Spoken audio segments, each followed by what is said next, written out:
Assalamualaikum warahmatullahi wabarakatuh. Halo, perkenalkan nama saya Haliza Ramadan dengan NIM E1R023-151. Jadi hari ini saya akan menjelaskan hasil pemrograman yang sudah saya buat mengenai Baystore. Nah, adapun tampilan utama pada program saya seperti ini. Pada sisi sebelah kiri ini terdapat menu navigasi utama yang terdiri dari dashboard dan produk. Nah, di mana pada bagian dashboard ini juga terdapat dua halaman berbeda, yaitu ringkasan dan statistik. Selain itu juga ada menu produk. Nah, menu produk ini juga dibagi menjadi dua, yaitu list dan new. Nah, adapun program yang digunakan untuk membuat menu navigasi ini yaitu pada bagian mana ya tadi? Layout display grid. Nah, pada bagian ini tuh sisi kiri dibuat menjadi ukuran 220 dengan tinggi kolomnya itu 100. Nah, selanjutnya di sini ada kode untuk membuat menu navigasi utama, yaitu pada bagian cons, road, dashboard, dan produknya. Nah, ini tuh berfungsi untuk mendefinisikan konstanta dan routes, di mana agar sistem tahu perbedaan antara menu dan submenunya. Buat variabel M dan S. Nah, ini tuh untuk memanggil nilai pada URL jika kita mengklik menu dashboard, yaitu pada statistik. Nah, maka pada bagian ini akan berubah menjadi start. Nah, jika kita klik lagi pada produk new, maka bagian link URL-nya itu juga akan berubah menjadi new. Dapat program untuk menghubungkan antara menu di navigasi utama dan konten. Nah, pada program ini dihubungkan dengan require once. Kenapa pakai require once? Nah, di sini tuh untuk menghindari error ketika file dipanggil lebih dari satu kali. Nah, pada menu ini juga bisa membawa kita ke halaman yang kita inginkan seperti dashboard home, start, dan product list. Nah, kita lihat di sini contohnya. Misalnya kita akan ke product new. Setelah itu kita juga bisa ke halaman yang kita inginkan. Nah, di mana program pada dashboard home ini terdiri dari ada link yang menghubungkan antara tampilan web dengan Google Icon agar memudahkan untuk penggunaan material icon tanpa harus menambahkan gambar. Nah, di sini itu juga style CSS yang saya gunakan yaitu inline CSS. Adapun isi dari program itu seperti ini, ada span class material icon home. Nah, di sini itu berfungsi untuk memanggil icon rumah agar ditampilkan pada halaman dashboard home. Nah, ini.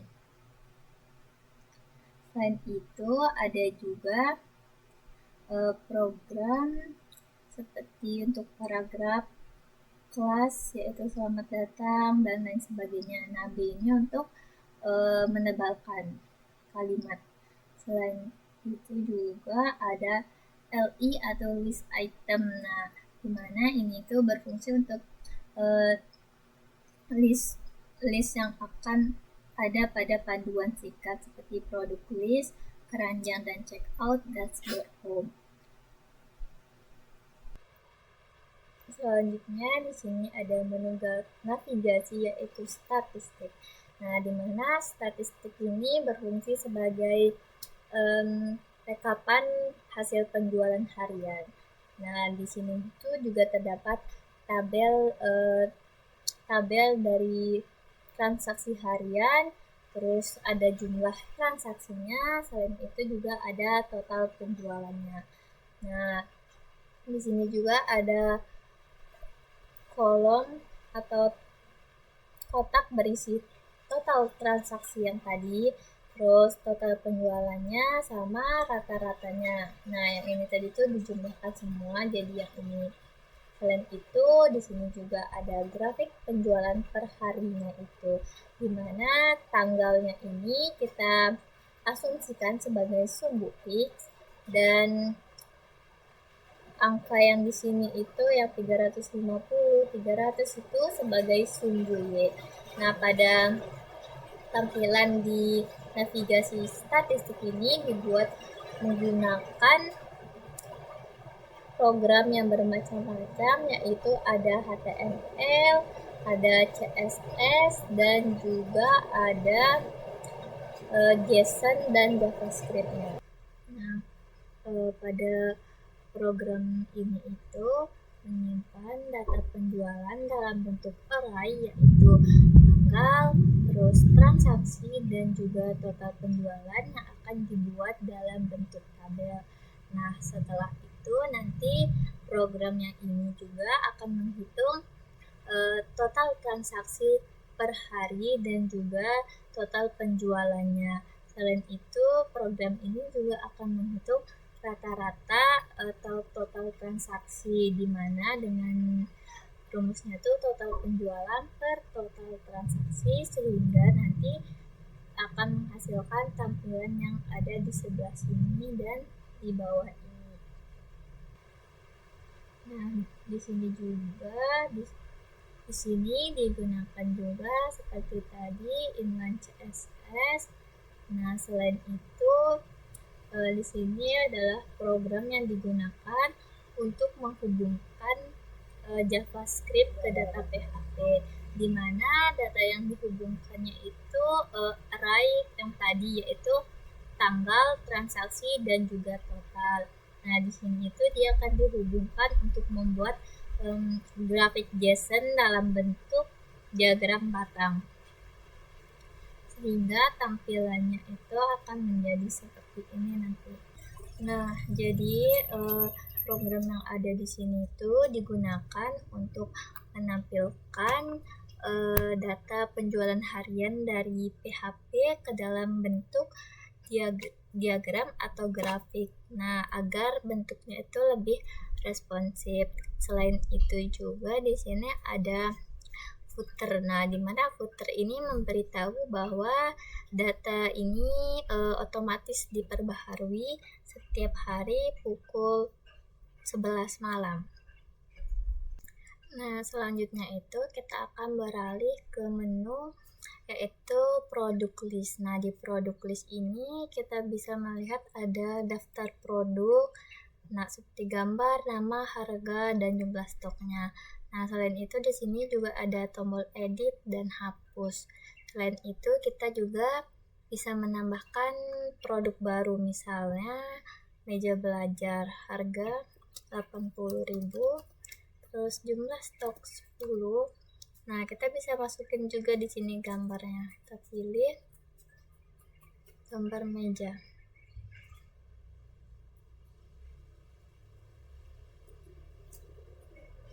Nah, ini gambar meja, dan lalu tambah produk. Nah, di sini kita bisa lihat mejanya sudah masuk ke dalam sini. Selanjutnya, adapun program pada produk list, yaitu data file dan data produk. Nah, program ini akan menambahkan file dari JSON ke dalam bentuk PHP saat kita mengklik program tambah produk seperti tadi. Nah, di sini kita menambahkan nama, harga, dan jumlah barangnya. Setelah itu nanti program ini akan menampilkan hasil dari produk yang sudah ditambahkan, seperti produk meja yang tadi.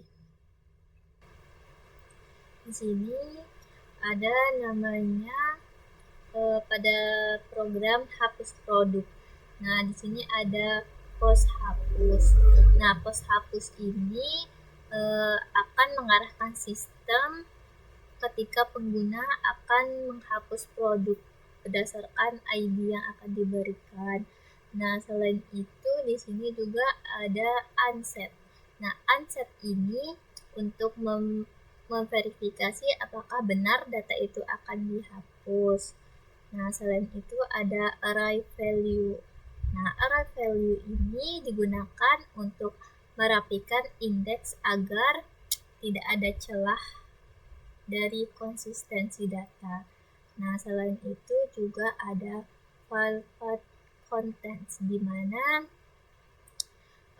ini itu akan menyimpan perubahan yang sudah dilakukan saat kita menghapus file. Nah, contohnya itu seperti ini. Saat kita akan menghapus file, misalnya kita akan hapus meja. Nah, kita oke, lalu produk meja di sini sudah terhapus tanpa merusak susunan yang ada pada daftar produk. Ini pada bagian program tampilan form edit ini kita bisa mengedit data produk yang kita inginkan, dimana misalnya kita mau edit pulpen. Nah, kita bisa klik edit. Nah, di sini kita misalnya mau ubah banyak stoknya jadi 4. Nah, setelah itu kita bisa langsung simpan perubahan. Nah, jadi di sini nanti stoknya itu akan berubah menjadi 4. Nah, jadi tampilan form edit ini akan disesuaikan dengan produk mana yang akan kita mau ubah. Nah, setelah itu di sini ada simpan hasil, di mana iset post edit ini akan menyimpan hasil dari perubahan program yang sudah kita lakukan seperti tadi, di mana yang bisa kita ubah itu di sini ada nama, harga, dan jumlahnya. Selain itu kita juga bisa mengubah gambar, misalnya kita mau perbaharui gambar atau apa. Terakhir di sini ada kode file path contents data file. Nah, kode ini tuh digunakan untuk menyimpan semua perubahan yang sudah kita lakukan pada tombol edit tadi. Nah, di sini itu kita akan beralih ke menu product list. Nah, product list ini menampilkan transaksi penjualan kasir base store, di mana di sini ada tambah keranjang belanja, dan juga proses checkout-nya. Nah, misalnya kita akan melakukan tambah keranjang. Pertama, kita akan beli buku. Lalu klik tambah. Lalu kita akan beli lagi misalnya sepatu. Kita beli 2. Nah, tambah. Setelah itu kita akan masukkan ke proses checkout, di mana misalnya nama pelanggannya itu Dini. Terus nama kasirnya Haliza. Setelah itu kita bisa selesaikan proses transaksi, sehingga akan muncul di sini struk dalam bentuk pemberitahuan. Lalu tekan OK, dan saat ingin mengosongkan keranjang tekan OK, dan tampilannya akan kembali seperti semula. Produk new ini terdapat tambah produk keranjang, yaitu add to cart. Nah, ini tuh berfungsi untuk menambah jumlah barang ke keranjang dan jumlah yang akan kita beli. Setelah itu dia akan otomatis menghitung harga barangnya saat dimasukkan ke keranjang. Tampilan keranjang dan total, dimana jika chartnya itu 0, maka paid amount yang harus dibayarkannya itu juga 0. Sedangkan jika kartnya itu tidak bernilai 0, maka dia akan menghitung ulang paid amount yang akan dibayarkan sesuai dengan jumlah kart yang ada. Nah, di sini juga ada card for each item, dimana artinya itu adalah harga barang per itemnya yang akan dimasukkan ke dalam keranjang sesuai dengan harga produk. Nah, sedangkan di sini ada paid input value grand total. Nah, grand total ini akan menjumlahkan semua harga yang ada pada keranjang per itemnya itu, sehingga menghasilkan total yang harus dibayarkan. Move from cart ini akan berfungsi untuk menghapus item dari keranjang sesuai dengan yang dimau, lalu memperbarui tampilan pada keranjang. Nah, sedangkan pada reset card ini berfungsi untuk mengosongkan seluruh keranjang ketika mendapat konfirmasi dari pengguna dan Nah, pada proses pembayaran ini itu berfungsi sebagai untuk menghitung total semua item yang ada pada keranjang. Nah, jika item yang ada pada keranjangnya itu 0, maka transaksinya akan dibatalkan. Pada bagian paid amount ini akan menghitung jumlah uang yang akan dibayarkan. Nah, lalu di sini juga ada nama pelanggan dan nama kasirnya. Sedangkan pada paid amount current total ini akan menghitung apakah nominal yang dibayarkannya itu kurang atau lebih, sehingga akan ada kembaliannya atau tidak. Pada format struknya itu di sini ada nama pelanggan, nama kasir, dan waktu belanjanya seperti tanggal dan lain sebagainya. Nah, di sini juga ada nama item, terus di sini juga akan ada total belanja, bayar, kembalian, dan setelah itu akan ada bentuk struk dalam bentuk pop-up yang akan ditampilkan. Pada bagian reset card ini akan menghapus data transaksi sebelumnya, sehingga akan siap digunakan pada transaksi berikutnya. Sekian yang dapat saya sampaikan, kurang lebihnya mohon dimaafkan. Wabillahi taufiq wal hidayah. Wassalamualaikum warahmatullahi wabarakatuh.